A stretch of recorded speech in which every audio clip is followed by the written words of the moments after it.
بسم اللہ الرحمن الرحیم۔ السلام علیکم۔ میچورٹی کیا ہے؟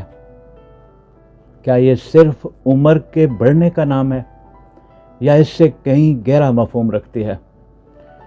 میچورٹی دراصل ذہنی اور جذباتی پختگی کا نام ہے، ایک ایسا مقام جہاں انسان زندگی کے حقائق کو زیادہ گہرائی سے سمجھتا ہے اور ان کا مقابلہ دانشمندی سے کرتا ہے۔ یہ کوئی ایسی چیز نہیں جو کسی خاص عمر میں اچانک آ جائے، بلکہ یہ زندگی کے تجربات سیکھنے اور خود احتسابی کا مسلسل سفر ہے۔ میچورٹی کب آتی ہے؟ میچورٹی کسی گھڑی یا کیلنڈر کی پابند نہیں ہوتی، یہ ہر انسان میں مختلف رفتار سے آتی ہے۔ کبھی یہ زندگی کے سبق سکھانے والے لمحات سے جنم لیتی ہے اور کبھی یہ دھیرے دھیرے شعوری کوششوں اور انالیسس سے پروان چڑھتی ہے۔ جب انسان چھوٹی باتوں پر الجھنا چھوڑ دے، فضول سی بحثوں سے کنارہ کش ہو جائے اور دوسروں کی منفی باتوں کو مسکراہٹ کے ساتھ نظر انداز کرنا سیکھ لے، تو سمجھ لیجئے کہ وہ میچورٹی کی دہلیز پر قدم رکھ چکا ہے۔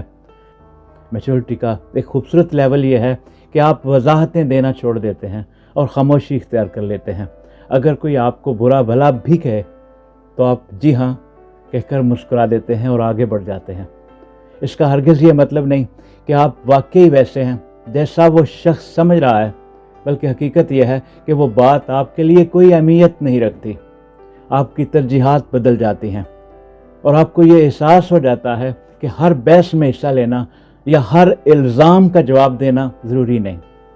ذرا تصور کیجئے، ایک گاڑی سڑک پر رواں دواں ہے اور اس کے پیچھے ایک کتا بھونکتا ہوا کچھ فاصلے تک دوڑتا ہے۔ نہ وہ کتا آپ کی گاڑی چھیننا چاہتا ہے، نہ گاڑی میں بیٹھنا چاہتا ہے اور نہ ہی اسے گاڑی چلانا آتی ہے۔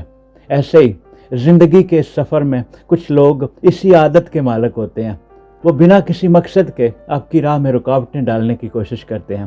جب آپ اپنی منزل کی جانب بڑھ رہے ہوں اور ایسے لوگ آپ کے راستے میں الجھنے کی کوشش کریں تو ان سے الجھیے مت، ان کے ساتھ بحث میں پڑھ کر اپنی قیمتی توانائی ضائع مت کیجیے، بلکہ اپنی منزل پر توجہ مرکوز رکھیے۔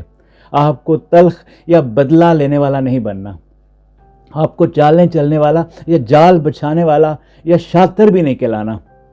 کسی کے لیے گڑھے کھودنا یا دوسروں کو تکلیف دینا آپ کا مقصد نہیں ہونا چاہیے۔ اپنے پیچھے تمام ایسے دروازے بند کر کے آگے بڑھیں جو ماضی کی تلخیوں سے جڑے ہیں، جنہوں نے آپ کو زخم دیے، آپ کو تکلیف دی یا روح کو روندا، انہیں ان کے حال پر چھوڑ دیجئے اور اپنا حال ٹھیک کیجئے۔ رب کا بندہ بننے کی کوشش کریں اور اسی میں آپ کی حقیقی کامیابی اور میچورٹی پوشیدہ ہے۔ آپ کا بہت شکریہ۔ السلام علیکم۔